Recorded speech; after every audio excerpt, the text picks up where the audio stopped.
புதுச்சேரி முதலமைச்சர் நாராயணசாமி இன்று திமுக பொருளாளர் மு க ஸ்டாலினை அவரது இல்லத்தில் சந்தித்து பேசினார். பின்னர் தற்போது அவர் செய்தியாளர்களிடம் பேசி வருகிறார். அதை நேரலையாக காணலாம். அதற்கு முன்பாக அவரை நான் சந்தித்து எங்களுடைய மந்திரி சபை பதவியேற்கின்ற விழாவிலே நீங்கள் கலந்து கொள்ள வேண்டும் என்று கோரிக்கை வைத்தேன். அவர்களும் கலந்து கொள்வதாக என்னிடம் கூறியிருந்தார்கள். அதேபோல அவருக்கு சிரமமாக இருந்தாலும் கூட திருப்பூரிலிருந்து காரிலே வந்து விடியற் காலை 1 மணி அளவு ஒலிவிலே புதுச்சேரிக்கு வந்து மறுநாள் எங்களுடைய மந்திரி சபை பதவியேற்பு விழாவில் கலந்து கொண்டு எங்களை வாழ்த்தினார்கள். அதற்காக அவர்களுக்கு நன்றி சொல்வதற்காக நான் வந்து அவரை சந்தித்து நன்றி கூறியிருக்கிறேன். அது மட்டுமல்லாமல் புதுவை மாநிலத்தில் காங்கிரஸ் திராவிட முன்னேற்ற கழக கூட்டணி ஆட்சி, திராவிட முன்னேற்ற கழக சட்டமன்ற உறுப்பினர்கள் எங்களை முழுமையாக ஆதரிக்கிறார்கள்.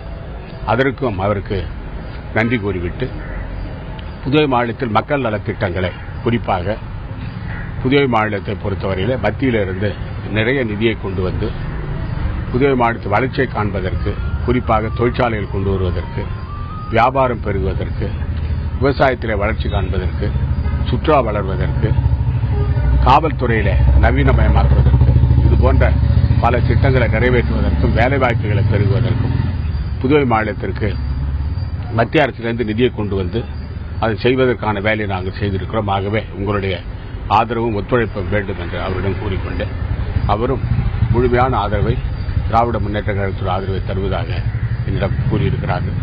இந்த சந்திப்பு மரியாதை நிமித்தமான சந்திப்பு. அவருக்கு நன்றி கூறுவதற்காக நான் வந்தேன். துணைநிலை ஆளுநர் நாள்தோறும் ஒவ்வொரு அதிரடி அறிவிப்புகளை வந்து வெளியிட்டிருக்காரு. குறிப்பாக இந்த சைரன் தொடங்கி அரசு ஊழியர்களை சந்திப்பது போன்ற பல்வேறு இது எப்படி பார்க்கிறது? அதாவது மக்களால் தேர்ந்தெடுக்கப்பட்ட அரசு பொறுப்பேற்பதற்கு முன்பாக துணைநிலை ஆளுநர் அவர்கள் சில உத்தரவுகளை போட்டார்கள். அப்பொழுது மக்களால் தேர்ந்தெடுக்கப்பட்ட அரசு இப்பொழுது வந்திருக்கிறது.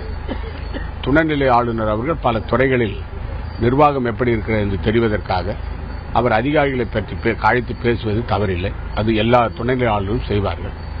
குறிப்பாக சைரன் பயன்படுத்துவது, இது போன்ற விவகாரங்கள் எல்லாம் நாங்கள் ஆட்சிக்கு வருவதற்கு முன்பு நடந்தது. நடைபாதை கடைகளை அகற்ற வேண்டும் என்று கவர்னர் சொல்லியிருப்பது, இது சம்பந்தமாக நாளைய தினம் சம்பந்தப்பட்ட அமைச்சர் மரியாதைக்குரிய நமச்சிவாயம் அவர்களும் நானும் அரசு அதிகாரிகளும் தலைமைச் செயலாளரும் அமர்ந்து பேசி, குறிப்பாக நடைபாதை கடை வைத்திருக்கிறவர்கள், சிறிய கடை வைத்திருக்கிறவர்கள் அவர்களுக்கு பொதுமக்களுக்கு பாதிப்பு இல்லாமல் வைத்திருந்தால் அதை பொறுத்தவரையில் என்ன முடிவு எடுக்க வேண்டும். அது மட்டுமல்லாமல் நடைபாதையில் தடை இருந்தால் அதை நீக்குவதற்கு என்ன நடவடிக்கை எடுக்க வேண்டும், அவளுக்கு மாற்று இடம் கொடுப்பதற்கான நடவடிக்கை எடுக்க வேண்டும் என்று நாங்கள் பரிசீலனை செய்ய இருக்கிறோம். அதுக்கு பரிசீலனை செய்து அதற்கு பிறகு முடிவெடுப்போம். அதற்கு பிறகு துணைநிலை ஆளுநரை சந்தித்து இந்த முடிவை நாங்கள் எடுத்திருக்கிறோம். இந்த முடிவின் காரணமாக பொதுமக்களுக்கு இடையூறு இல்லாத அளவில் வாகனங்கள் செல்வதற்கும் நடைபாதையில் மக்கள் நடந்து செல்வதற்கும் வாய்ப்புகளை உருவாக்க முடியும் என்று துணைநிலை ஆளுநர் கூறுவோம்.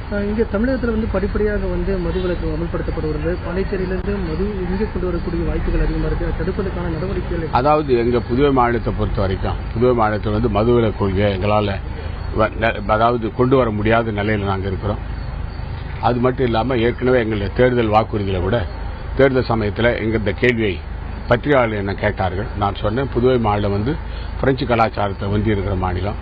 புதுவை மாநிலத்தை பொறுத்தவரையிலே மதுவிலக்கு கொள்கை சாத்தியம் அல்ல என்பதை கூறியிருக்கிறோம். அதை நம்பிதான் புதுவை மாநில மக்கள் எங்களுக்கு வாக்களித்திருக்கிறார்கள். புதுவை மாநிலத்திலிருந்து மது கடத்தல் சம்பந்தமாக ஏதாவது நடவடிக்கை இருந்தால் அது சம்பந்தமாக நடவடிக்கை எடுப்போம்.